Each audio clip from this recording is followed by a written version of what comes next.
atur serah terima sampun katampi panjenenganipun Kidalang Yusuf Ansori pramila acara wonten ing menika saking kawula mbok pilih kathah atur kawula lan perilaku kawula ingkang boten nuju prana kepara pinanggih lepat estu kawula nyuwun agunging samudra pangeksami pramila wekdal kawula aturaken panjenenganipun Mas Kidalang Yusuf Ansori sakru ngantos salajengipun sak cekapipun sumangga matur nuwun lan sumangga kita pungkasi kanthi atur tahmid sesarengan alhamdulillahirabbil alamin. Assalamualaikum warahmatullahi wabarakatuh.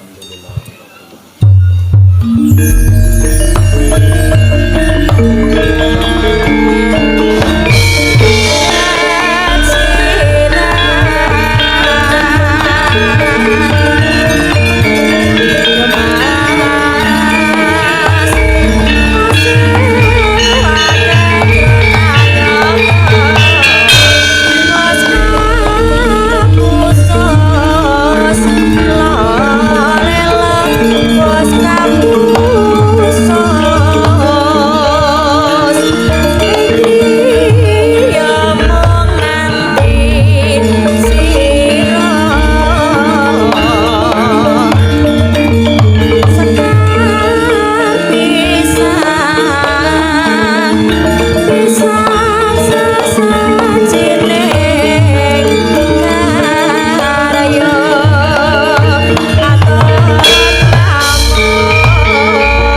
kanan mangujo hewan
silat beringjuang jagat karono sirang tundo kawisi sanding bisono sono sinabung langaning belok istu maksul stantu nambai budok jinatur tutul katoro tutulo tulat berarate paradyo winur sitong upomo parameng niskoro karondo dietu biyeng jaman purwo pinarti tameng utomang tetekap wasana nung kubito tau nenggeng pralambang matumbo-tumbo marmo panggung sang murwai koto setepiar tumat dinding wayang purwo purwakaning kondo linarik runtuting dosa dungai gunung emusuroso yen narasaya karaos mula jarula ngrasa wandi uruhing diri rasa rumpang sandi lir jalma ngilo kaca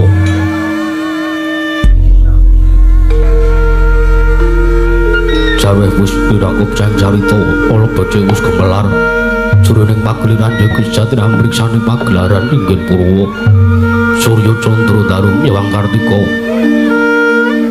wis kinur putrate ngawasa sahari ratri angitri bawana Purwateka buksina gilir gumanti teman dadi petanganing dina sasi marsi windu kang sarta abad Dedung lan mangkar tumangkar kuwi sini rambun gawe jamat ngrebyah dadu padang kutu-kutu alang atuku burono yang buroto dadu klanan tanpa wicalan padang trawangan sinari sang bang Retnawi ingkang arsa merbawani jagat mungging jagat wetan tumunggung-munggung mungging kalenganku kerabang perngangah lamun kae saya dilat-dilat bumi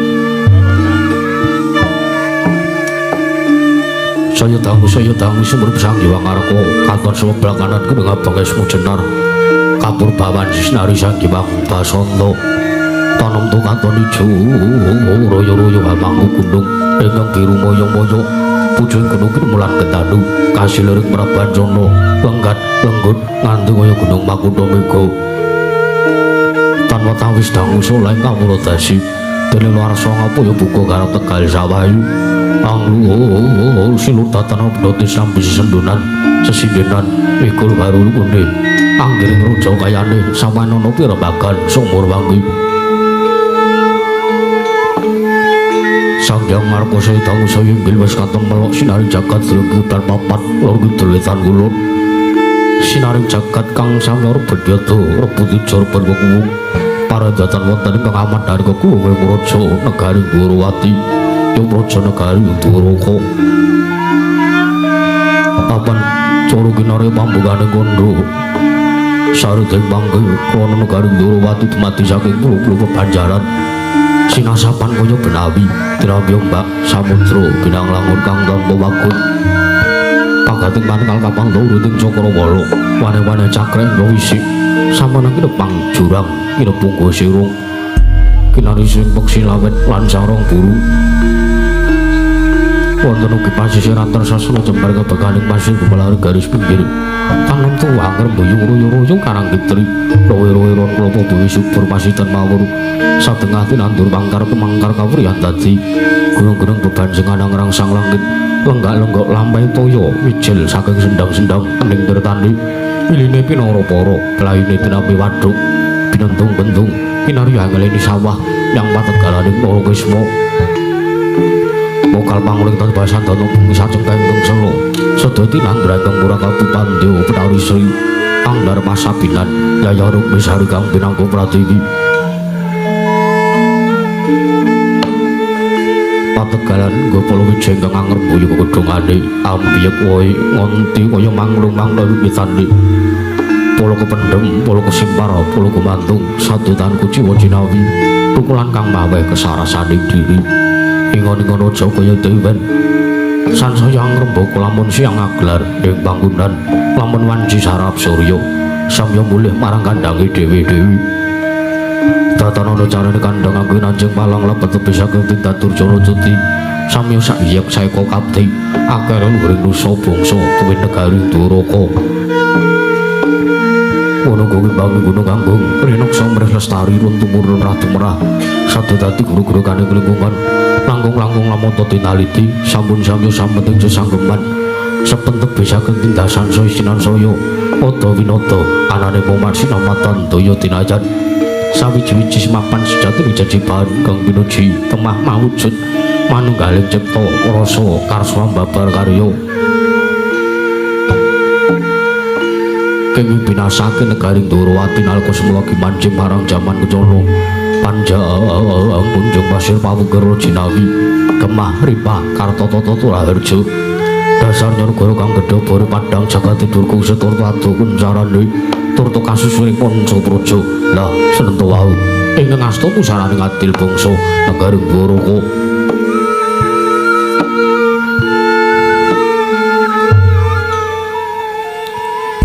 Menangiro danu camata sena maning sang nata dasa 10 nama wis mestani jejelu sang nata Prabu Sri Bathara Kresna ya sang Prabu Danardana ya sang Padmanaba ya sang Wisnumurti ya sang Narayana nalindra pepanganing bombe ingkang anggung jejekaken kautaman sak juga lenggah madaning dampar kecono ora montor-montor sepating ubuka wayah dewane kabagyan sang Hyang Bathara Wisnu Angit Jawantah binayang bayang sabdaning para hapsa-hapsari kawis ketingal manggo katanggung Joko paloro-loro mewah samya ngambil upacare kebabon Sirambyamudi banyak dalang harta walika kitang kencana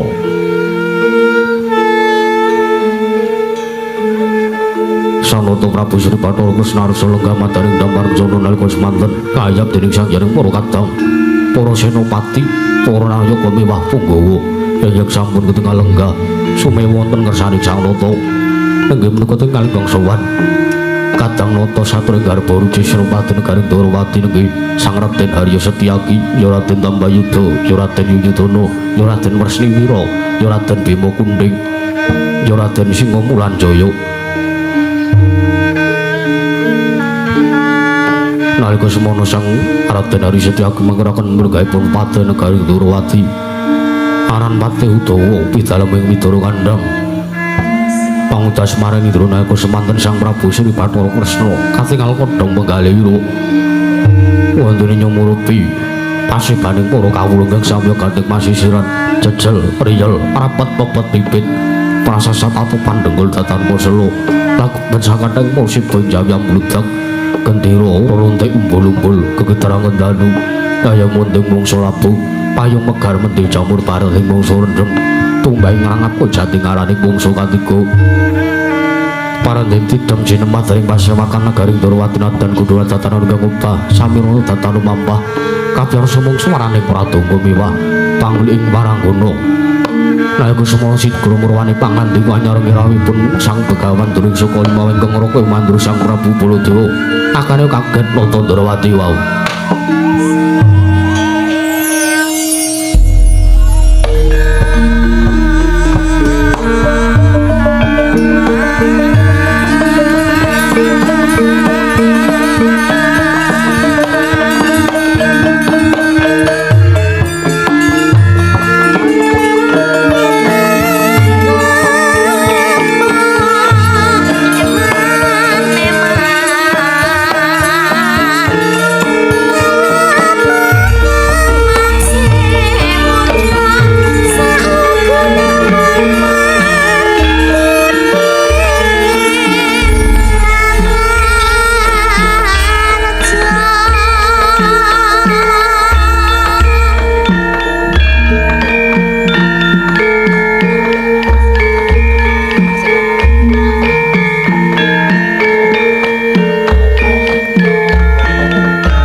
prasetyane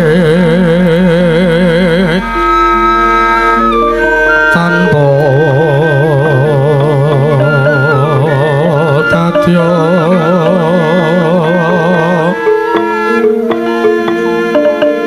sacipta-cipta tan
asor pinangge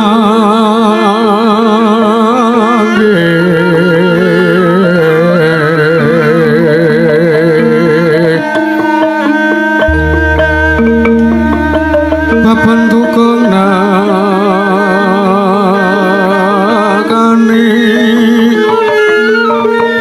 kong sing kanistan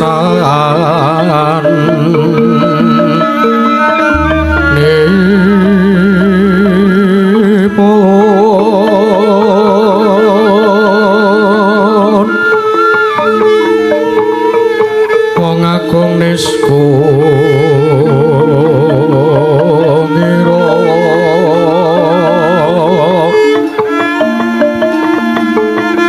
sutireng wirang cre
matat maton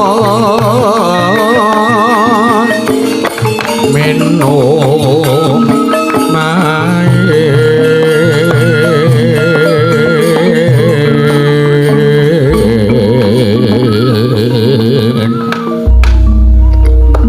paopan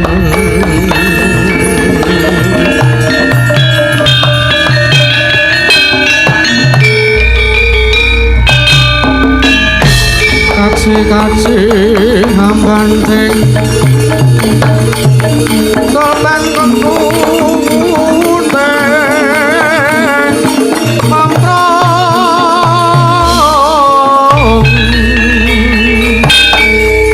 waton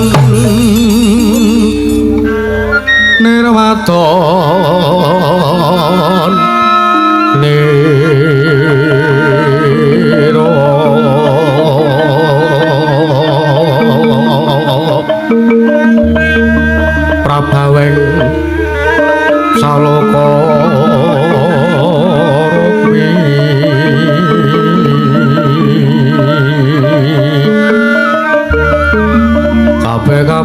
marono tingaliro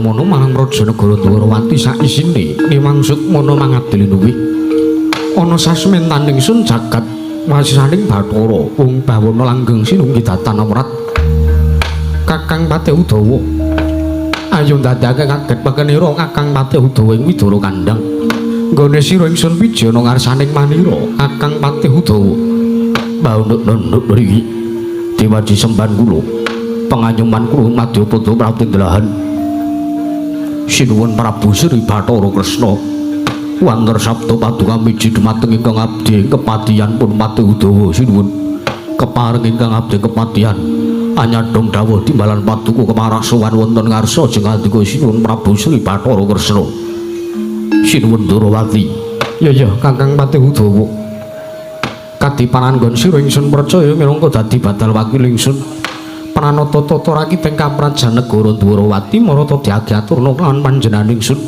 samendang aja nganti keng karempin Kakang Patih Udawa baunut-unut mriki dewaji sembahan kula menawi padukan ndang bab tata rakiteng kaprajan negari Dwarawati tartemtu sedotan badhe ngucimani para kawula samya sayeksa kapti akare uring nusa bangsa tuwin negari ing Dwaraka pendhaipun para prajurit ing boten kendhat anggenipun tansah gegladen ulah kridaning kaperang sawanci-wanci praja paduka katempuh parang muka tartentu boten badhe ngepuk kunca paduka Gusti kula Sangrata sinuwun Prabu Sri Bathara Kresna ingkang abdi kepatihan remuk kasawana putung kabandhemna sinuwun baunuk-unuk mriki ya Kakang Patih Udawa gawe bombong penggali ingsun teka jangkep ang dadi aturira ora lewat pakaran ingkang utama tindakna selawase urip Kakang Patih Udawa nduk mriki perwenggang sampun paduka dawaken badhe kula candhika jimat pariben dari kasatusan namung dereng lan sampunipun kepareng ingkang abdi kepatihan ngaturaken sembah sungkem pangabekti kula kunjuk sinuwun Prabu ya Kakang Patih Udawa dibos padha-padha sira Kakang Patih Kresnengkara atur bekti lan panjenengan ingsun ora lewat prayoga nggon mulungguh Kakang Patih Udawa sampun boten krang mregi piswanipun ingkang abdi kepatihan pun Patih Udawa sinuwun baunuk-unuk mriki kadangipun Kakang Dimas Setyaki garba ruci Singa Mulan Jaya padha kanthi raja sapraptanira Dimas Setyaki kula nuwun amit pasagri matabe dina binong ludri dumawahi tawang tuwa Koko Prabu wonten sabda paduka miji dumateng bisawanipun ingkang abdi ingkang rayi garba ruci pun Setyaki Koko Prabu Kresna sampun boten prayogi sampun boten kirang prayogi sartanipun wilujeng bisawanipun ingkang rayi pun Setyaki anggen kula sowan wonten Praja Negari Dwaraka Koko Prabu boten langkung kula ngaturaken sembah sungkem mangabekti kula kunjuk Koko Prabu Kresna ya Setyaki sadiatur bekti lawan panjenengan ingsun ora pangestu ingsun bae tampan ana Dimas Setyaki ya niki sampun kula pundi karo jimat paribe dayana ing kasantosan ora liwat prayoga nggon mulungguh sartane padha tatanen barisaning para sibu ingkang padha gantung sibuk ana ing negara Ndarawati aja nganti ingkang padha saur wanuk jeneng ingsun nedya mbabarake wenanem Brahma wigantining masewakan Dimas Setyaki baunuk-unuk mriki perwengge sampun paduka dawaken badhe kula candhika jimat kula badhe pangestu padha dawuh paduka Kanjeng Koko Prabu Kresna ya Setyaki ya nun mangke bapa Wremban Durna bapa Wrembaning Sukalima sasampunipun ingkang rayi Ndarawati nampi rawuh paduka bapa Wremban Durna wonten Praja Negari Dwaraka menika ingkang putrapun Sri Bathara Kresna ngaturaken pudya pangesta weteng pambagya raharja karaharjan mugi tansah kunjuk wonten ngarsa paduka bapa Wremban Durna ing Sukalima bapa Wremban astaga swala bertapa sumorante hawala kemenaga kula keprit gandel bunting selikur kula niki nggih anak Prabu Sri Bathara Kresna sampun boten kirang prayogi sartanipun wilujeng praptanipun ingkang bapa ing saka lima wonten praja negaring Dwarawati nggih negaring Dwaraka mriku pudya pangasta sampun ingkang bapa tambi akarya bombong casing manipun ingkang bapa ing saka lima nggih mboten langkung kula ngaturaken salam taklim kula mugia tansah kunjuk wonten ngarsa paduka anak Prabu Sri Bathara Kresna ing Dwarawati anak Prabu Kresna inggih bapa Penemban Durna salam taklim saking jengandika bapa Penemban Durna sampun ingkang putra tambi akarya bombong tias manipun ingkang putra pun Kresna mboten langkung mugia kaskecak nulenggah jengandika bapa Penemban Durna oh inggih sampun boten kirang prayogi nggih anak Prabu mewah Koko Prabu Baladewa sengkan-sengkan rawuh jengandika anyarengi angandi kelawan bapa Penemban Durna rawuh wonten praja negari Dwarawati ingkang rayi ngaturaken salam taklim tuwin pudya pangastawa pambagya harja mugya kunjuk Koko Prabu Balarama jagat pangestu wayah Bathara jagat Pandendra Jaladewaku ya kadangipun Kakang Yayi Prabu Dwarawati Yayi Prabu Sri Bathara Kresna siadatur pudya pangastawa sartane pambagya harja ngersanipun Kakang wis tak tampa kinarya lega-legawaning penggalih sartane slamet praptanipun Kakang sawanipun Kakang ing negara Dwaraka ora ana alangan suwiji apa Yayi ya mung pun Kakang ngaturke bekti utawa ngaturake salam taklimipun Kakang uga tansah katur kunjuk ngersane Yayi Prabu Sri Bathara Kresna Yayi Prabu Dwarawati inggih Koko Prabu sampun ingkang ngrayi tambi karya bombong tias penggalipun ingkang ngrayi ing Dwarawati mboten langkung kaskecak nelenggah jengandika iya Yayi Prabu Kresna kaya wis ora kurang prayoga praptanipun Kakang ana ing praja negara Dwarawati Penemban Durna kula ngaturaken sembah bekti kula kunjuk Penemban Durna oh Patih Udawa iki nggih ya Patih Udawa tak tampa kowe ngaturke bekti kelawan aku nggih ora pangestu tampanane ya Patih Udawa nggih sampun kula tambi kula pundi akare jimat paripindaring kasantosan dipun skecaken lenggahipun kaya wis ora kurang kepenak sinuwun Mandura kula ngaturaken bekti kula kunjuk sinuwun Mandura Kakang Patih Udawa iki Kakang Patih Udawa wonten timbal kadawu nuwun sewu sing gedhe pangapuramu sadurunge yen to aku matur kelawan kowe iki kados pundi sinuwun lumrahe ya umume yen to Nayaka Punggawa negara Dwarawati utawa putra negara Dwarawati atmanjane Yayi Prabu Kresna samba umpamane sing ngaturke bekti kelawan pun Kakang kelawan panjenengan ingsun utawa Setyaki sing ngatur bekti kelawan panjenengan ingsun kuwi lumrah ternyatane kuwi taruna ngaturke bekti kelawan Werda iya mekaten sinuwun ya nanging sing gedhe pangapuramu ya Kakang Patih Udawa yen to Kakang Patih Udawa ngaturke bekti kelawan nata Mandura Prabu Baladewa sing gedhe pangapuramu sembah bektimu ora tak tampa Kakang Udawa waduh kula nyuwun pangapunten sinuwun dosa menapa ingkang sampun kula sandhang tepung sak mangke kula ngaturaken sembah bekti wonten ngarsa paduka mawon boten dipun tampi sembah kula dosa menapa ingkang badhe kula sandhang paukuman menapa ingkang badhe kula tampi kula mboten badhe suwala sinuwun Kakang Udawa wonten dawuh ora kateges Kakang Patih Udawa kuwi duweni luput duweni kleru kelawan Baladewa kuwi babar pisan ora nanging yen to ngemuti yen to ngelingi marang lelakon nalikane panjenengan ingsun kelawan Kakang Patih Udawa bareng uripun ing Widara Kandhang bareng kelawan bapa Sagopa nalika semana Kakang Patih Udawa ingkang tansah ngemong kelawan ragane Baladewa Kakang Udawa ingkang tansah nguwaske Kakang Udawa ingkang tansah nuntun kelawan uripe Balarama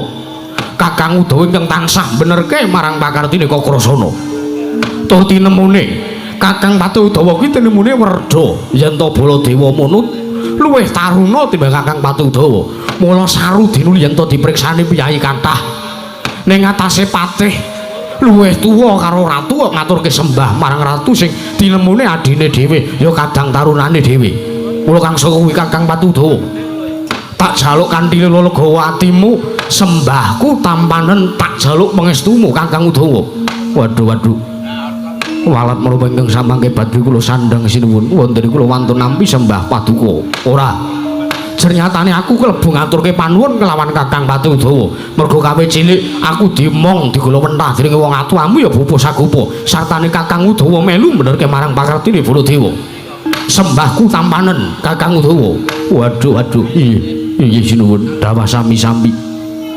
Wela orang nyono ora ngira babar wisan. Aku kuwi nang omah ming dionek-onekke bojo, Ci.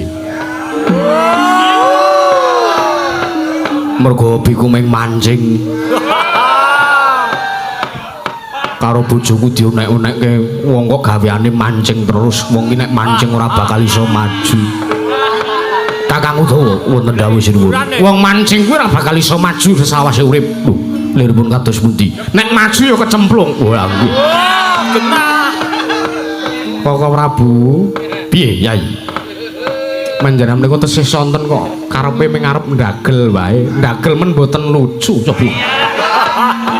Wilayah pun-putipun Kakang iki ngimbangi kelawan Kakang Pati Udawa. Nggih sinuwun, dawah sami-sami bumbung kang tanpa upama. Bebasan kadeten kejugukan wekir sari klepaning samudra madu manahipun ingkang abdi kepatihan sinuwun Prabu Mandura. Iya, Kakang Pati Udawa. Koko Prabu Baladewa kula ngaturaken bekti kula kunjuk. Kadangipun Kakang Dimas Setyaki ora lewat pangestunipun Kakang Tampanana sembahmu wis tak tampa. Nggih. Kepareng kula pundi karo jimat paribi daene kasatusan. Mugi kasake canul lenggah jeng atika Kanjeng Koko Prabu Baladewa. Yo Setyaki kaya ora kurang prayoga. Nuwun sewu Bapak Wirmandurna. Kaget sutanipun penggalipun ingkang putra Punata Ndarawati pun Sri Bathara Kresna. Wondene dinten sakmenika kula nampi rawuh jeng andika Bapak Wirmandurna ingkang sengkan-sengkan tanpa bepoyan. Menawi alit utusan gandhek sak kembaran agengipun utusan siswa saking pertapaning Sukalima. Teka dinten sakmenika jeng andika Bapak Wirmandurna rawuh wonten praja negari Ndarawati menika wonten wigatos menapa Bapak Wirman kula aturi paring dawuh ingkang tetela menawi kepareng tumunten kawedhara ing kathah nanging menawi wadi tumraping para kawula miwah kadang selana awi kula dherekaken manjing wonten ing kedhaton catur netra kaningkang putra Punata Ndarawati Bapak Wirmandurna anjrah ingkang wis pitarum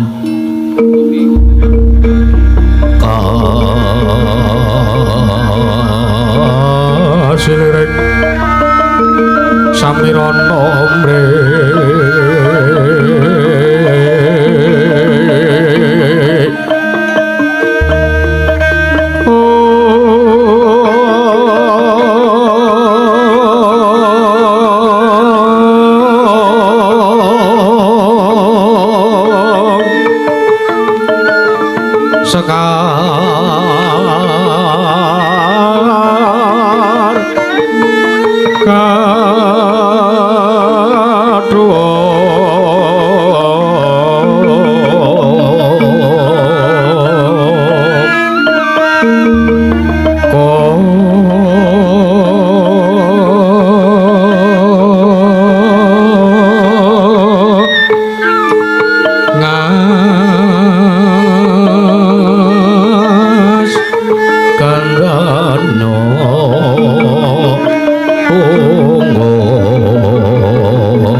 Sumorante kandhang blekuduk manyar-manyar.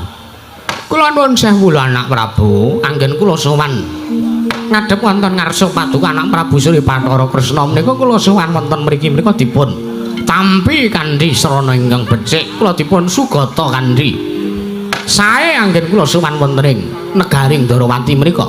Inggih Bapak Wirman. Sedaya mbagyaken awan ingkang Bapak ing Sukalima. Patih Udawa mbagakaken sing ngandika Anak Prabu Kresna mbagakaken kala wonten ing Jawi kula dipun bagakaken dening kawula Praja Negaring Ndarawati nanging kuciwaning manah kula sareng kula mebet wonten ing Kedaton Negaring Ndarawati menika sedaya sami mbagakaken dumateng Ingkang Bapa ming siji sing boten mbagakaken kalih Ingkang Bapa inggih menika pun Setyaki Anak Prabu Setyaki mboten dawuh tak jaluk to Dimboyo aja kaya ngono kados pundi mbagekno nglawan bapa Demban Durna mboten sudi kula ngaturke bekti kalih Begawan Durna lho dasarmu apa Dimas dasar kula sengit lho sengit ki ya kena wae nanging ora kena nandhes nganti kaya mangkono wayahe ngaturke bekti wayahe mbagekke ya uga kudu ngaturke bekti ya mangke mawon nek mut kula pun wangsul apa Dimas mut kuwi panganan apa Dimas suasana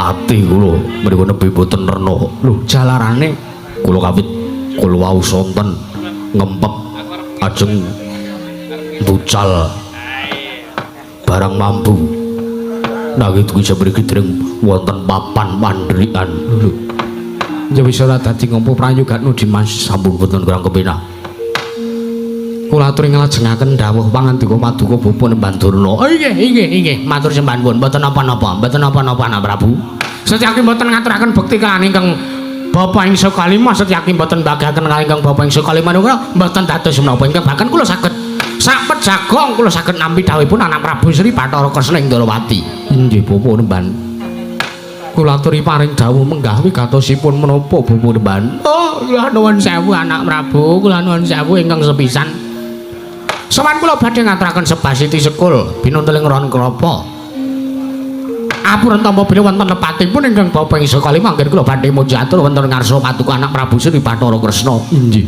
mboten dados menapa Bapa Demban dene ingkang angka kalih sowan kula mriku badhe tetinjau dumateng Karaharja Negaring Ndarawati ing Negaring Dwaraka wonten wigatos kula sowan wonten kersanipun Anak Prabu Kresna menika mboten sane kejawi kula namung badhe nyuwun senjata pitulung kok nggih Sengandika Bapa Demban Durna badhe nyuwun senjata pitulung bab menapa Bapa Demban oh sampun wonten setunggal candra menika pertapaning Sukalima menika tutup jalaranipun menapa oh kula nuwun sewu pertapan Sukalima menika sampun wonten sesasi menika kaya dene ketaman pagebluk kadhe dene ketaman wala ing Jawata katithe nalika semanten wonten dinanting pawiyatan wonten mandhaning pertapan Sukalima menika sedaya siswa ingkang sami sowan sedaya siswa ingkang sami dugi andugane pertapanipun ingkang Bapa ing Sukalima menika nembe kemawon mlebet wonten ing wewengkon pertapan tumuli jatuh sakit nuwun sewu kenging menapa lan menapa ingkang dipun raosaken dening para siswa para siswa menika nembe kemawon micak bumi micak lemah wonten ing pertapan Sukalima menika sami gledak piyambak-piyambak mboten dipun mangertosi wigatosipun menapa kula piyambak menika ngantos bingung ning atasipun kelipun nuwun sewu kula menika derajatipun pandhita kula menika sak titelipun brahmana kula piyambak mboten saged mungkasi perkawis utawi bebendu ingkang tumanduk wonten mertapan Sukalima ingkang dinten sak mangke kula tampi nggih malah dugi sapriki sedaya siswa kula ingkang sami dugi wonten ing pertapan Sukalima menika dugi dinten sak menika dereng saged waluya nirmala temajati jati temah mulya kula menika ngantos bingung inggih Bapa Demban kula ki sampun ngrawuhaken Brahmana winasi sewu sugata miyang para nimpuna kinarya nambak nengkaning pertapan Sukalima wonten ugi gagar wigarta nantuk karya kula menika ngantos bingung penggalih kula tumuling sak mangke ngantos kula menika dipun sengit kula menika didhai dening sak kiwa tengen kula dening kawula Negaring Ngastina sak kiwa tengen kula menika do ngedhai kalih kula dalan teng ngarepan pertapan Sukalima menika dipun tutup dipun alihaken dhateng crossway ingkang mapan wonten sakwingking pertapan Sukalima menika kula menika ngantos bingung lho kula menika ngantos bingung nanging bingung-bingung kenangan manahipun ingkang Bapa ing Sukalima menika iki sak mangke kebayar kula tampi utawi kula nampi sasmita saking para Jawata naekanipun kula salat tahajud wonten setunggiling dalu wonten sawijining dalu kula menika maneka puja-puji wonten kersaning Gusti Karya Jagat kula menika nyuwun pitedah, kula nyuwun menika nyuwun pitulungan. Sartanipun kula menika nyuwun pituduh wonten kersaning Gusti kados punaken kula badhe amungkasi pertapan Sukalima ingkang sakmangke Taman Pagebluk menika. Lajeng nalika semanten kula ngraga sukma bebasan nyendal tali wangsul sukma oncat saking raga sukma kula sowan wonten ngayunaning Gusti kula pinanggih wonten margi kula pinanggih kalian dewa. Kula pinanggih kalian Jawata utawi dewa menika kula ngendikaken Begawan Durna. Pertapan kita ing Sukalima iki mono kena jengges. Pertapan kita ing Sukalima mono kena santet. Pertapan kita Sukalima iki mono ana sing nanduri wujuding bedama. Ing sakmengko bedama iki gawe larane para siswa-siswa kita. Mula kang saka kuwi yen ta jeneng kita kepengin njaluk pituduh babagan apa ingkang bisa gawe sarana waluyaning jati-jati temah mulya pertapan kita ing Sukalima, mula jeneng kita kudu sowan ana ngersaning Natandrawati Prabu Kresna. Tumuli kula caspitaken dumateng Jawata menika lajeng menapa ingkang kedah kula aturaken wonten ing negari Ndarawati menika kala wau pukulun nalikanipun kula sampun sowan wonten ngersanipun anak Prabu Ndarawati. Dewa menika kala wau paring dawuh, Durna Gumbayana, jeneng kita kudu nyuwun ngampil wujuding senjata cakra ya pusaka negara Ndarawati. Merga ora ana srana liya, mbaya ana srana liya ingkang bisa ndadekake waluyaning pertapan Sukalima. Ora mbaya ana srana liya kejaba mung pertapan kita Sukalima tinunggon senjata cakra ya mboyake tang telung kedheping paningal tumuli pertapan kita Sukalima bakal uwal saka santet lan jengges. Makaten menika dawuhipun dewa. Tumuli kula sakmangke nganti dumateng ingkang Raka Paduka. Inggih, Punata Mandura inggih anak Prabu Baladewa ing Mandura menika kula kandhi wonten ing negari Ndarawati kula suwun ngrencangi dumateng ingkang Bapa. Supados samangke anggen kula badhe nyuwun ngambil. Inggih menika wujudipun Jata Cakra badhe kula beto kula bayang wonten pertapan kula ing Sukalima. Ing samangke menawi dipun paringaken kula ngaturaken manunggal tanpa pepindhan nanging kula nuwun sewu menawi mboten dipun paringaken alasan-alasan sebabipun menapa kula nyuwun katerangan gumanthong nderek anak Prabu Kresna. Yo Kresna pancen bener kang dadi dawuh pangandikane bapane Bandura ing Sukalima iki jernyatane wektu dina sakmengko wusana sak candra kalungguhan dina sakmengko iki pertapan Sukalima ke Taman Pagebluk. Pertapan Sukalima ke Taman Pagebluk Mayangkara. Oke, sanggare para siswa-siswane pupur Bandura sing padha nandang sesakit. Mula kang saka kuwi tak jaluk Yayi, tak jaluk. Wektu dina iki senjata cakra paringna, senjata cakra aturna marang pupur Bandura. Sakmengko bakal diboyong ning pertapan Sukalima. Bakal kinarya srana ngluwari pertapan Sukalima saka bebendu sing disandang dening Begawan Durna ya pupur Bandura sak siswane Yayi Prabu Kresna. Sikra-sikra yen permana kanca sikra ngrakit nawang sesangga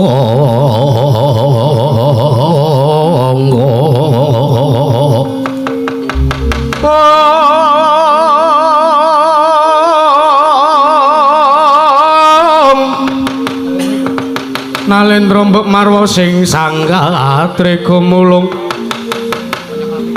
katri gumulung mangrompak ing wadya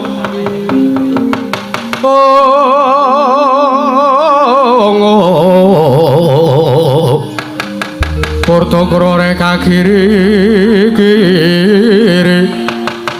nanggono magawe kelira wang-wang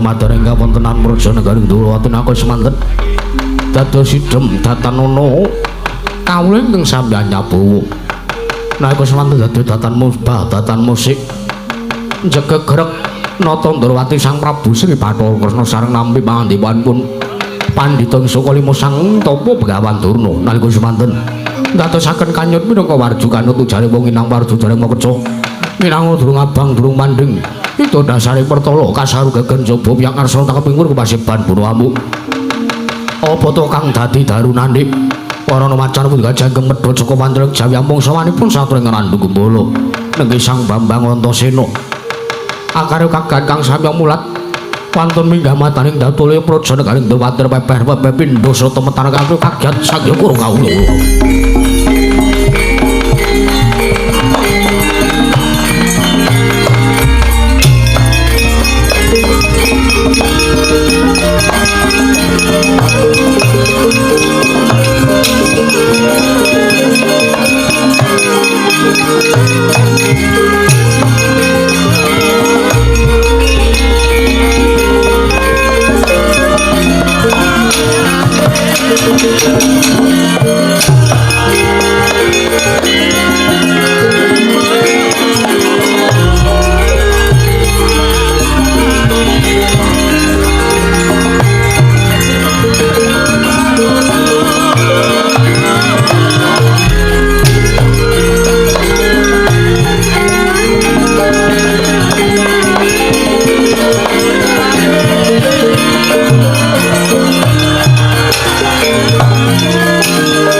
Tapsilaniro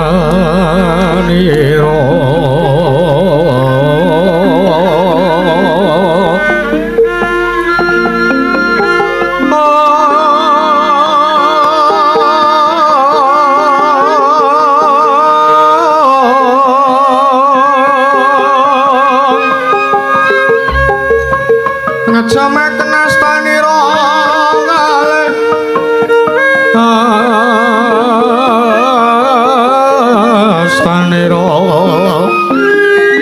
kalih pisan yen ngandika magawe pronto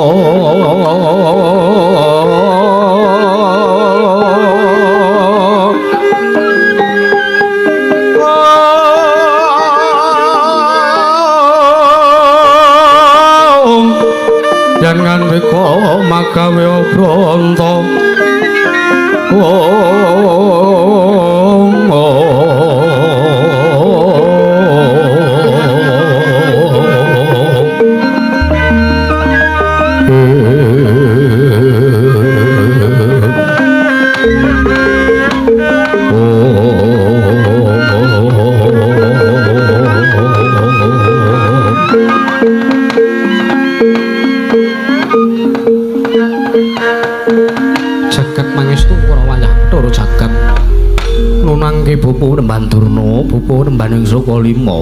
Wah, kados pundi anak Prabu? Dereng ngantos paripurna anggen kula nampi sabda pangandika Pupu Remban Durna ing Sukalima miwah Kaka Prabu Baladewa ing Mandura. Teka dumadakan wekdal dinten sakmenika. Katingal praptanipun anak kula ing Randu Gumbala inggih menika pun Antasena ingkang sowan wonten madaning Datulaya Praja Negaring Darawati. Wah, nuwun sewu anak Prabu, nuwun sewu. Kula nyuwun pangapunten. Babakan aturipun ingkang bapa ing Sukalima ing sakmangke saged dipun rembak. Ingkang pungkasan ateges kula nuwun sewu kula aturi angeboti langkung angeboti dumateng pisanipun putu kula pun Antasena ing Randu Gumbala menika anak Prabu. Kula aturi andangu pisanipun putu kula pun Antasena. Nggih Pupu Remban Durna, kula aturi lenggah ingkang langkung prayogi Pupu Remban. Nggih. Sampun boten kerang prayogi anak Prabu. Anak kula nang cah bagus. Bocah mursid bisa mikul dhuwur mendem jero kelawan pakartine wong tuwa. Aja mung kandhek ning mangucap nanging kababaro dadi pakarti. Antasena anakku cah bagus ngrandu Gumbala. Sawise sira sowan ana ngersaning pun Wandarawati padha kanthi raharja.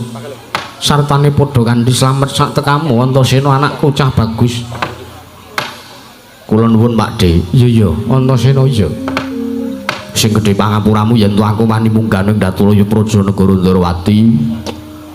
Pakde Ndarawati utawa Prabu Kresna mbagake kelawan praptaku ya sowanku ning Praja Negara Ndarawati. Slamet tekaku ora ana langan suwiji apa Pakde. Ora liwat aku ngaturke sembahku ya basaku tanpa ana katuru marang ngersane wa Prabu Ndarawati, Pakde Kresna. Iya, Antasena tak tampa.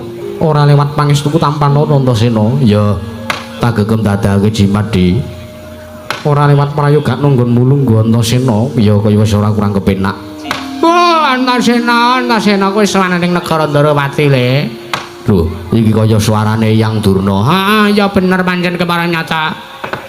Pun yang ingkang sowan ana kersane anak Prabu ya wakmu ing Ndarawati, anak Prabu Kresna Antasena. Ya Mbah ya. Aku slamet tekaku ning Praja Negara Ndarawati ora ketang aku ngaturke bektiku tanpa nono ya Mbah. Ya Antasena tak tampa ora lewat pangestuku tanpa nono Antasena. Tak gegem dadake jimat. Le rawuh mrene karo sapa Mbah? Oh, aku dikanthi karo wakmu ing Mandura. Ya pakdemu ya anak Prabu Baladewa. Oh, tak kira nek karo Mbah Putri. Hus. Aja ngamuk gawar ngawur Antasena. Iki ning Datulaya lho, iki ning Pasewakan lho. Iya. Aja gawe wirange yangmu. Iya. Lah wis tok cacahke kala njana apa durung? Antasena. Piye, Mbah? Aja ngisini-sini ta. Wah, wong tuwa iki suwane ning kene iki ana wigati kok padake kaya ngono ora. Aku mung takon kok Mbah Putri wis tok cacahke kala njana apa durung? Durung Antasena durung kemah ditunggangi bocah-bocah cilik. Kuwi lah. Saiki ana wisata apa? Wisata apa? Yang Putri mbok sewake ditunggangi cah cilik-cilik mubeng desa saubengan 5.000, saubengan 10.000 ngono rak bathi. Oh, aja ngamuk gawar ngawur. Kayak ngono-ngono kae mbahmu Putri, kayak ngono-ngono kae widodari lho Antasena. Widodari kok nek jaran. Hus. Malah dipadarke ora. Wis kek lungguh sing prayoga. Kaya wis ora kurang kepenak, Mbah. Kaya wis ora kurang kepenak. Antasena anakku cah bagus Randu Gumbala padha kanthi slamet raharja sak praptamu Antasena. Pakde Baladewa, Pakde. Slamet tekaku ora ana lengan apa-apa, ya mungkin mau ning dalan rada macet. Ya Antasena ora dadi ngopo. Aku ngaturke basaku katur Pakde Baladewa. Tak tampa ora pengestune wong tuamu Mandura wae tanpa ana Antasena. Ah, Pakde. Wis tak gegem dadake jimat prayoga Antasena kaya ora kurang kepenak. Antasena anakku cah bagus piye Pakde? Gawe kaget sing manahe pun Wandarawati wondene wektu dina iki sira sowan tanpa timbalan ening wigati apa? Apa pancen kowe diutus dening wong atamu para Pandhawa apa ana karep pribadi nggonmu kepengin sowan ana negara Ndarawati? Sing sepisan aku ngaturke bekti kelawan Pakde Kresna ya Antasena tak tampa. Sing angka loro sowanku iki ora kok diutus dening wong atuh-aku para Pandhawa iki babar pisan ora. Nanging sowanku iki aku duwe inisiatif dhewe. Aku kepengin sowan, pengin matur, kepengin sak pejagong kelawan Prabu Kresna ya Pakdi Ndorowati merga pancen ana bab wigati sing aku ngira ya mung Pakdi Kresna ing Ndorowati sing iso nemokake utawa ana teka-teki. Sing tak kira ya mung Pakdi Nata Ndorowati sing iso ngaturke, iso paring dawuh kelawan anak Antasena. Ana wigati apa Antasena? Gosik. Aku iso matur kaya ngono kuwi jalaran pancen wusana sesasi kalungguhan dina sak mengko iki ya sak candra. Sesasi kapungkur aku sak pejagong karo Bapa Werkudara ngendikane arep lunga, arep oncat saka Satran Jodipati, ngendikane arep tindakan, ngendikane arep oncat ngulungani negara Ngamarta. Aku kaget bareng bapakku ya Bapak Werkudara ing tunggul pawenang maring dawuh kaya ngono. Mergo sak suwene dadi panenggak Pandhawa kuwi sing pendak-pendake nek perkara apa-apa kuwi sing ditareni mesti Antasena. Mesti Antasena sing iso menehi wangsulan, iso gawe pepadang pepajar tumrap atine ya penggali Bapak Werkudara. Nanging kok sak gendakan kuwi ora. Bapak Werkudara tak takoni tak tanjike, Pak, eneng wigati apa kok arep tindak? Eneng wigati apa kok arep lunga, arep oncat saka negara Ngamarta, eneng wigati apa? Bapak Werkudara ora paring dawuh apa-apa. Tumuli tumapak dina wengi. Lah esuke Bapak Werkudara tak goleki ning kesatrian kok wis ora ana, kok wis lunga saka negara Ngamarta. Malah tekan wektu dina iki ya kalungguhan iki wis ana sasi Bapak Werkudara ora kondur, ora bali ning negara Ngamarta. Lah mula sowan kuwi iki Pakdi. Wale-wale apa sing sepisan aku ngaturke bekti sembahku tak katuru marang Pakdi Ndorowati sing angka 2. Gandeng nuwun sewu kondange ngakeh nyebutake yen Nata Ndorowati Pakdi Sri Bathara Kresna kuwi kondang titih Sang Hyang Bathara Wisnu kuwi dewa. Dewa sing tukang ngandum kabagyan, dewa sing tukang ngandum katentreman. Mula sowanku aku njaluk tuduhno ning endi durunge Bapakku Werkudara. Saiki lagi ngopo, lagi karo sapa? Aku njaluk dawuhe Pakdi Kresna. Mula kang saka kuwi sowanku iki ora enek wigati liya kejaba mung aku njaluk supayane Pakdi Kresna dawuh tingalana kaca paisan Dik. Tingalana kaca paisan golek ana ngendi durunge Bapakku Werkudara Pakdi Kresna. Tan samar pamoring sukma, sukma sinukmaya winahya ing asepi. Sinempen teleng ing kalbu.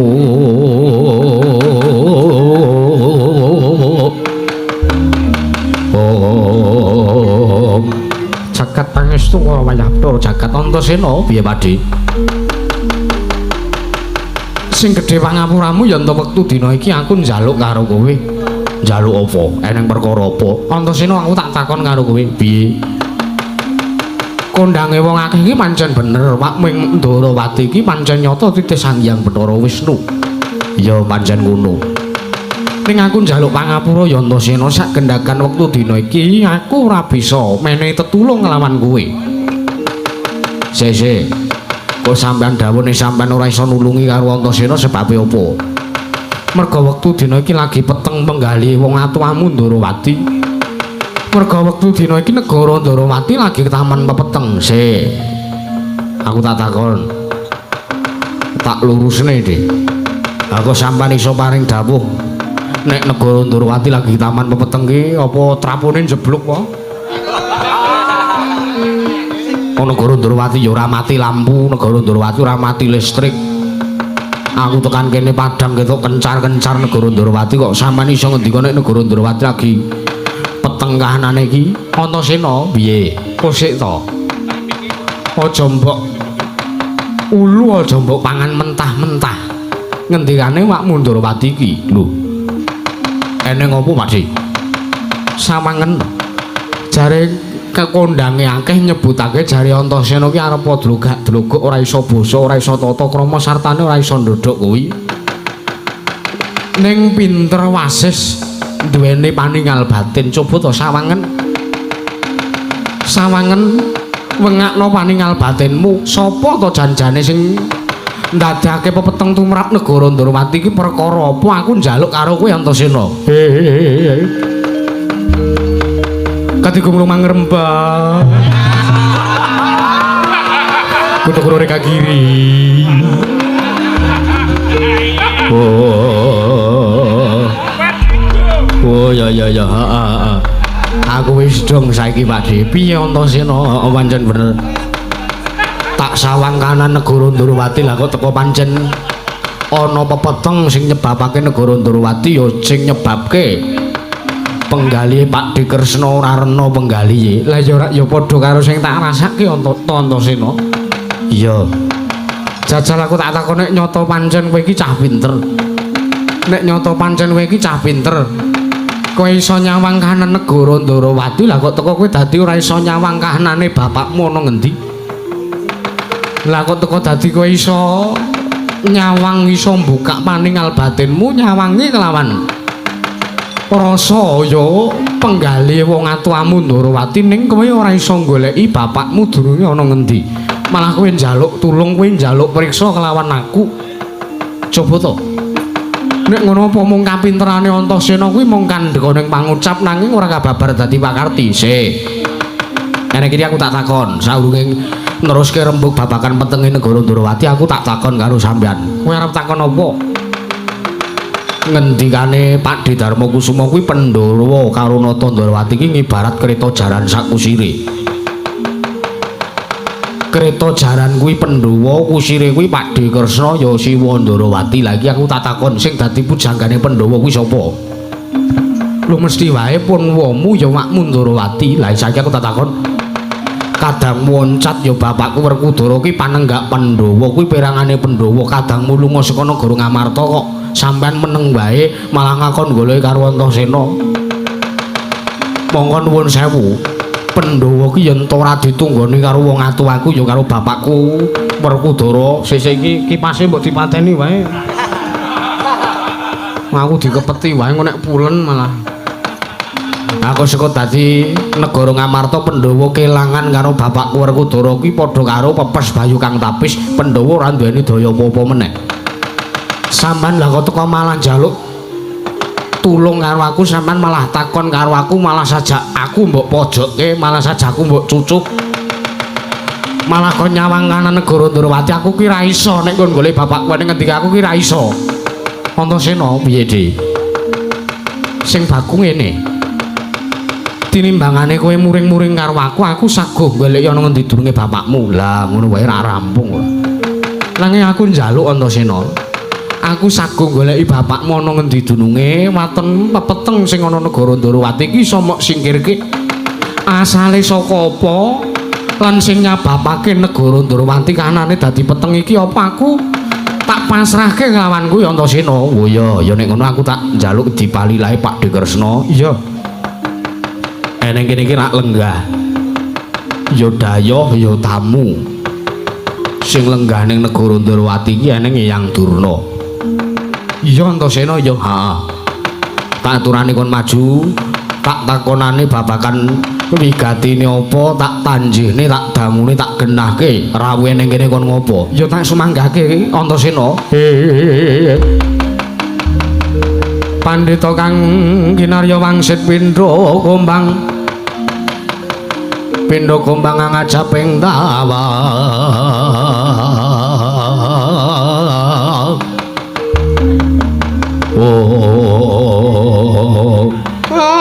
Lole astagfirullah sila bertapa sumarante habala Antasena Simbah Durna iya.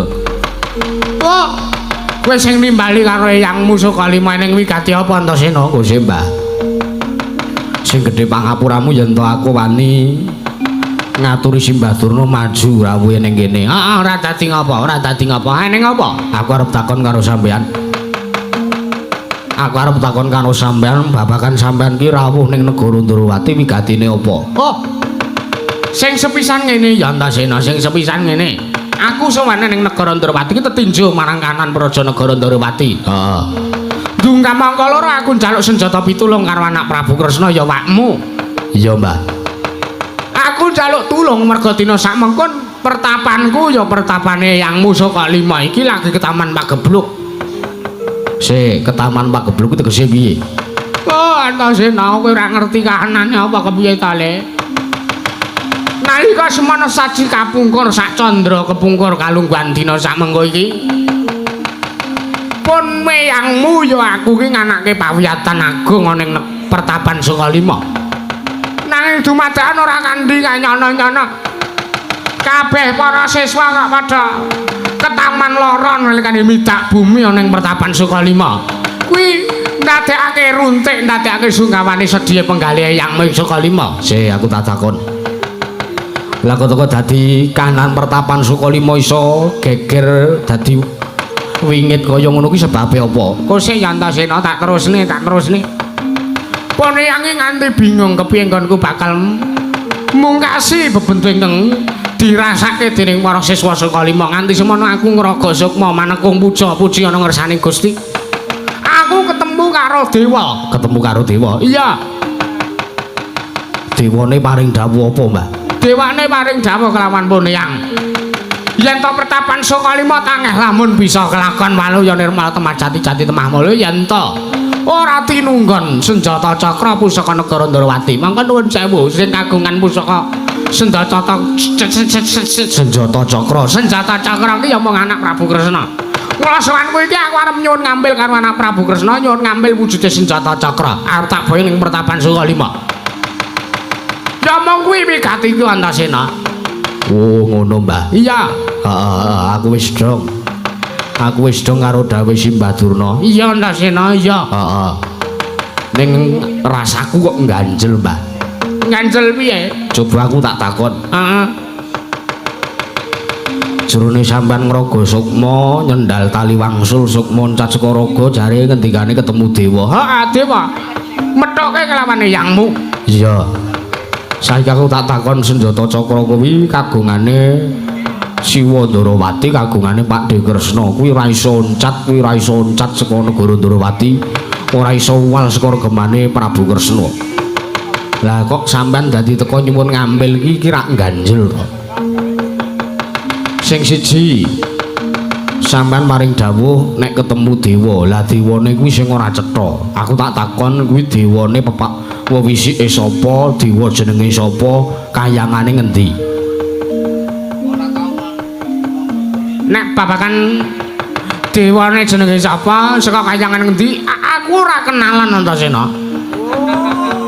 Lho kok dadi kaya ngono, nek wajibe kudu iki dewa ki methuki karo sukmane titah iki mesti ngilahing sekaring bawana ulun Bathara iki saka kayangan iki. Kudune ya ngono.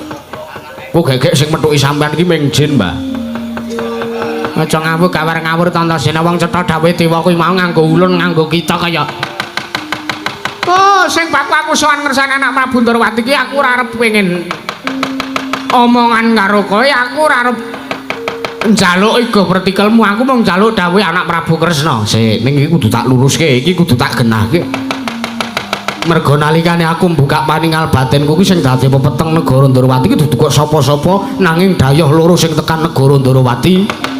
Ora liya ya mung Eyang Durna karo Siwa Prabu Mandura sing tekan kene jare arep nyuwun ngambil jata cakra, Mbah. Oh, lho. Ayo kono.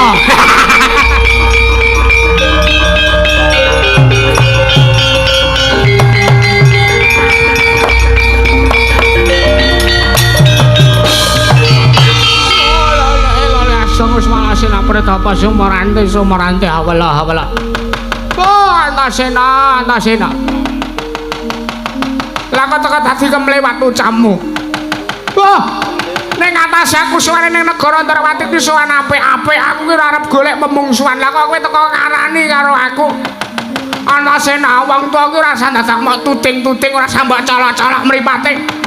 Wong tuwa ki dingiparate dibalang liring wae wis krasa atine. Lah kok kowe malah cetha wela-wela ngarani karo wong atuwamu. Yen aku ki dadi pepeteng tumrap negara Ndrawati. Saiki tak takon. Sampeyan nganti karo Pak Debala Dewa ki Pak Debala Dewa wis ngerti kahanan sak nyatane Pertapan Sukalima apa durung? Durung, anu wis. Ayo kita cetha iki.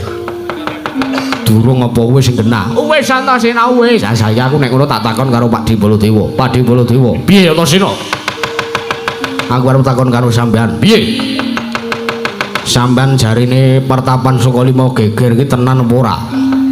Yen to miturut pangandikane Bapak Durna kuwi pancen ngono. Ning sampean ngerti kanan sing sak nyatane apa ora? Ora. Aku ya mung dikandani lumantar pangandikane Bapak Bandurna jarene aku dikandhi kon tekan kene. Ning sampean ya percaya wae Antasena. Jalaran Bapak Bandurna kuwi drajating brahmana, Bapak Bandurna kuwi wong tuwa.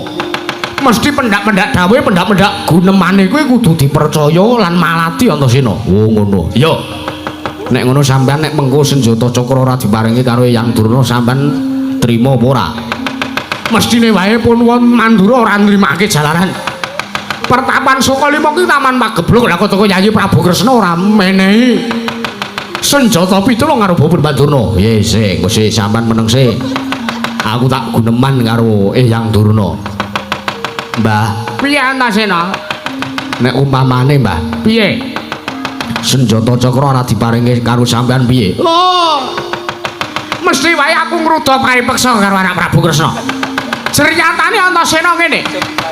Sowanku iki wis alus-alus, sowanku iki wis apik-apik aku nyuwun ngampil karo anak Prabu Kresna babagan senjata cakra. Arep tak silih, arep tak suwun ngampil, arep tak boyong ning Pertapan Sukalima iki kok ora diparingake. Kuwi ateges nuwun sewu. Anak Prabu Kresna ngilang-ilangi nggone aku dadi kami tuwa, nggone aku dadi pujangga, nggone aku dadi gurune para Pandhawa lan Kurawa. Aku bakal ngruta paripeksa anak Prabu Kresna akan Joko Cakeng sing jero beteng sing kandel Antasena.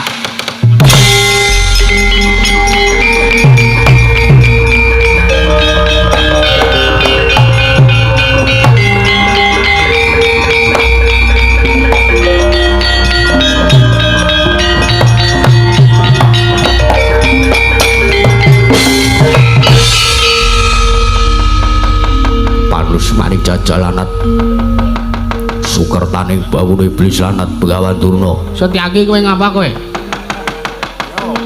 Kowe arep ngino karo Setyaki sakaremu, kowe arep ngrasani karo Setyaki sakaremu. Kowe arep nyuwun ngambil senjata cakra kelakon diparingi ngambil sakaremu, ora diparingi ngambil di sakaremu. Nanging barang aku krungu aturmu, krungu ngendikamu. Jare kowe arep ngruta paripeksa karo Koko Prabu Kresna, kowe arep ngebiyi Bathang Sayuta, kowe nantang karo Koko Prabu Kresna, kowe ateges padha karo kowe nantang karo Senopati Ndrawati. Apa mbangkep aku wedi karo kowe ngono apa piye? Oh. Oh ya ayo kowe nek arep padu karo Setyaki, karo Begawan Durna, ayo Setyaki kowe tak tantang padu ae saiki kene. Hei Setyaki. Kowe aja sak geleme dhewe. Kowe aja sak geleme dhewe, kowe pepundhen kuwi kudune mbok sembah. Ning atase kowe iki ming drajating Senopati, kowe iki kadang Yayi Prabu Kresna. Kowe wong atuane Yayi Prabu Kresna, kowe wong atuanipun Kakang. Nyembah karo Bapak Durna. Nuwun sewu. Wonten mriki merga sing dados Senopati Ndrawati merga ingkang rayi sanes kok panjenengan. Nanging kowe wis wani nerak pacak nerajang perbatang. Kowe mepalangi sing dadi karepane pikajengane Bapak Bandurna. Nggone bakal nyuwun ngambil senjata cakra. Sanes kok perkawis badhe nyuwun ngambil senjata cakra ingkang kula permasalahke. Nah ingkang dadosaken perkawis dadosaken runtik penggalipun ingkang rayipun Setyaki ngendikane Begawan Durna sing ajeng nantang kali Koko Prabu Kresna ngendikane Begawan Durna sing arep ngruda paripeksa karo Nata Ndrawati. Wah, pancen bener, pancen tak ajangi jembar. Pancen tak ajangi jembar. Dina samengko yen anak Prabu Kresna yen ora maringake wujude senjata cakra pancen wis tak niati, pancen negara Ndrawati arep tak gawe sungsang bawana. Setyaki kowe aja kemlewat. Aja ngawu, gawar-ngawur aja nrapacak nrajang perbatang. Nek kene kowe iki mung manut dawuh Yayi Prabu Kresna. Nek kene sowan iki sing ditenteni dawuh Yayi Prabu Kresna. Nek kene sing ditenteni iki kudu kok aturmu kuwi babar pisan dudu. Nanging pangandikane Yayi Prabu Kresna. Nanging Koko Prabu ora nanging. Oh, Setyaki wis bar kowe gelem leren apa ora? Kowe gelem leren apa ora? Kowe rasa cawe-cawe perkara karo perkara Prabu Kresna. Iki mbangane mak cilik Setyaki kesel menga-mengo saiki sampean sak rono. Ken pripun germu sak rono marep Begawan Durna. Sing iki tak ladenane ora. Sampeyan bungsu Koko Prabu wis ben. Budhu ya ben. Antasena iki ha padhe arep ngopo? Ae, mak cilik Mustyaki kandhanono. Pamanmu garba ruci kae kandhanono ben ora sak geleme dhewe pangartine. Sampeyan tekan kene sak geleme dhewe kok. Sampeyan ki ya mung modal jarene sampeyan ki mung krungu ature Begawan Durna ning ora ngerti kanan sisa nyatane babagan pertapan Sukalima. Wah, Setyaki kowe kok dadi wani karo Begawan Durna kowe Setyaki ning atase iki derajatmu mung senopati. Kowe iki mung pangeran pati negara Ndrawati. Aku wani karo kowe iki sak karepku mergo aku dadi pembedeng negara Ndrawati. Bu sapa wae ora nyawang piyayine nadyan to menungso nadyan to dewa. Yen to dadi weteng tumrap negara Ndrawati kudu tak singkirake. Antasena, mak cilik Gusti Kyai Kandhanala. Mak cilik Gusti Kyai Kandhanala ben ora wani karo Begawan Durna. Musuhmu ki aku, Sampeyan iki nek kandhane ora. Saya tak takon sampeyan kene iki jejere wong tuwa apa bocah? Aku wong tuwa. Lah nek wong tuwa kudu iso mikir. Endi sing patute dibelani, endi sing ora patut dibelani. Ya Begawan Durna iki tekan kene arep gawe memungsuhan. Tekan kene iki mancen arep ngajangi jembar. Arep gawe rusuh kanan negara Ndrawati sampean ming meneng bae. Antasena, piye Pakde?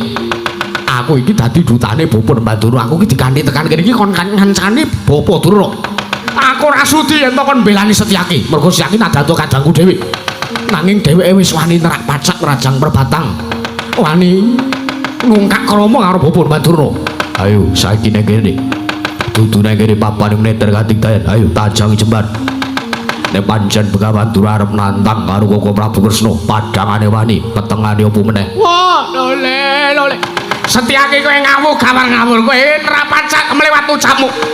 Nerwate kaya grojokan, Ndruwili kaya grojokan nerwate kaya batas saune mbok tegalan. Ayo, tutune kene papan neter katigdayan. Ayo Setyaki tutune kene papan neter katigdayan. Mungsuhmu aku, Mas. Kae ben padu karo iki, wis aja ngurusi kae. Saiki ngurusi karo aku. Ayo tak jangi jembar Pak Dewa. Padangane wani petengane apa meneh. Welah Antasena ora kena dikandhani. Antasena ora kena dikandhani apa kelakonan wong tuwa wani karo anak liga yen negara kowe. Ayo Begawan Durna maju jangka ora bakal tinggal luncat. Dudune kene papan neter katigdayan. Ayo metu jaba. Piye? Metu jaba Setyaki. Pendhita ora ndek nyali. Ora ndek nyali piye? Wis kadung tantang-tantangan kadung padha-padha wanine kowe ngejak metu njaba. Diri. Nek metu jero ki duwite kudu serep nang Setyaki. Bayare beda. Regane ora padha. Antasena, piye Pakde Baladewa? Ayo, saiki nek kowe pancen arep wani karo wong tuwa tak ajangi jembar sisan. Ora ana patrape antare wong tuwa karo anak neng kene ming peperangan. Baladewa apa Antasena? Lah, kudu metu njaba tenan. Ayo.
Pandaka dadi kriwikan, dadi grujukan, geguyon dadi tangisan. Kahanan ning Prajanegara Ndarawati. Ha inggih, ha inggih. Kula nuwun sewu. Mboten ateges kok kula menika ngina, mboten ateges kula menika ngilang-ilangi. Dumateng panjenengan sinuwun Prabu Kresna menika mboten, nanging kula nuwun sewu negara Ndarawati menika pendak-pendak ketekan Begawan Durna mesti kok geger, pendak-pendak ketekan Kurawa mesti kok geger. Lah iya kuciwaning manahipun Kakang Bapa Durna nganti kelawan Koko Prabu Baladewa. Emane Koko Prabu Baladewa uga melu percaya kelawan kang dadi ngendikane Bapa Durna. Iye. Mangertiya Udawa wonten dawuh. Yektine iki mau mungkin Arya Pawadan nggone Bapa Remban Durna kepingin mboyong senjata cakra sing ngendikane pertapan Sukalima Ketaman Pegebluk iki mau mungkin Arya Pawadan. Mergo sak yektine kanen sing sak nyatane pertapan Sukalima kuwi adem ayem. Ora ana pancoban apa-apa. Iya. Nek ngono pancen niate Begawan Durna mriku namung badhe ngubuh-ubuhi, namung badhe pados gegeran wonten mriki sinuwun. Iya pancen sing dijangka mono Bapa Penemban Durna bisa mateni kelawan kadang-kadangku para Pandhawa. Iya. Malah kepasang yudha katujuh ing wektu dina iki kadangku Werkudara ncat saka negara Ngamarta. Kakang Udawa wonten dawuh kuwatir penggaling sun. Aku njaluk kelawan sira Kakang Patu Udawa babagan katentreman ning Prajanegara Ndarawati tak pasrahke kelawan sira Kakang Patih. Melu ngendhake kamurkane Koko Prabu, kamurkane Antasena, kamurkane Setyaki apa dene kamurkane Bapa Remban Durna sak kurawane Kakang Udawa. Ngestaken dawuh Patu Kanjeng Sinuwun Prabu Sri Bathara Kresna Dewaji. Ya ya. Babar pisan Kakang Udawa, kaya wis purna jejibahan wektu dina iki. Bubarna kang padha sibu ingsun kundur ngedaton mbanduk-nduk niki. Kepareng kula nyuwun pamit madal wasilan sinuwun. Sing ati-ati aja kaya bocah cilik. Kaya wis sarana dawuh maneh Kakang Patih Udawa. Purna gatiring panakilan. Arsa sang ratu kundur ngedaton jog saking dampar kecana kirabit gambaran gading. Kadheraken sang janing Puromban Jedi manggung ketanggung. Joko paloro-loro ingkang samya ngambil upacara ing keprabon. Kawisna saking Mandura tindaknya sang Sri Narana lamun katun saking Mandura candare kaya gagak lelumbungan.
Ku